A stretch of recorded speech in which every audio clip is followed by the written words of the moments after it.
Susrini kepleset, reaksi Rayanza tak henti menangis disorot.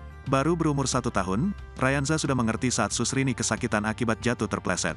Rayanza langsung menangis saat Susrini diobati gara-gara jatuh terpleset. Melansir dari laman YouTube Rans Entertainment pada Selasa, tanggal 25 April tahun 2023, Susrini menceritakan awal mula dirinya terpleset saat mengasuh Rayanza.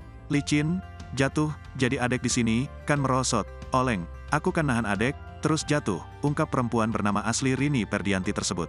Terkenal dengan bayi pintar, Rayanza seolah mengerti pengasuhnya tersebut tengah kesakitan. Ia tak henti menangis saat Susrini memegang kakinya kesakitan akibat terpleset. Lantas, adik Rafathar Malik Ahmad itu langsung memeluk Susrini. Melihat hal itu, Nagita Slavina memberikan perawatan khusus kepada kaki Susrini. Saat kakinya diberi pengobatan, Rayanza memeluk Susrini sambil menangis. Postingan tersebut juga tak luput dari perhatian netizen. Tak sedikit memuji bayi yang dipanggil Cipung tersebut. Ya Allah, ini anak lembut banget hati ya, susnya yang sakit dia yang nangis, kata netizen. Masya Allah, ikatan batin Rayanza ke Susrini kuat banget, jelas netizen.